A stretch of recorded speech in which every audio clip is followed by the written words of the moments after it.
നമ്മുടെ നാട്ടിൽ കല്യാണത്തിന്റെ രൂപം മാറിക്കൊണ്ടിരിക്കുന്നു. കല്യാണം തീരുമാനിക്കുന്നതോടുകൂടെ ആഘോഷങ്ങൾ ആരംഭിക്കുകയാണ്. Save the date.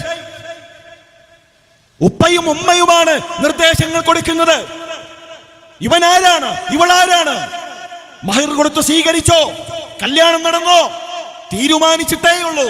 അപ്പോഴേക്കും ബൈക്കിലൂടെ യാത്ര ചെയ്യുന്നു, ക്യാമറാമാൻ ഒരുക്കുന്നു, എന്നിട്ട് ഉമ്മയാണ് നിർദ്ദേശം കൊടുക്കുന്നത്, അങ്ങനെ ചെയ്യേ, ഇങ്ങനെ ചെയ്യേ.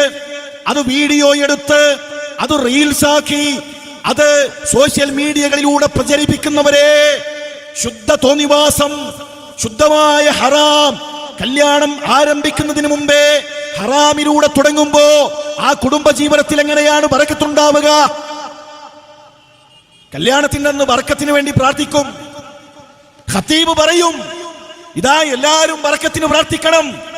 വധൂവരന്മാർക്ക് വേണ്ടി ബാറക്കല്ലാഹു ലക്കുമാ വബാറക അലൈക്കുമാ വജമഅ ബൈനകുമാ ഫീ ഖൈർ. ബറക്കത്തിന് പ്രാർത്ഥിക്കണേ. ബറക്കത്ത് തടയുന്ന എല്ലാ തോന്നിവാസങ്ങളും കല്യാണ വീടുകളിൽ ഒരുക്കി വച്ച് ബറക്കത്തിനെ തടയുന്ന സകല ഹറാമുകളും കല്യാണത്തിന്റെ പേരിൽ ചെയ്തു വെക്കുന്ന കല്യാണത്തിൽ എങ്ങനെയാണ് കൂട്ടരെ ബറക്കത്തുണ്ടാവുക?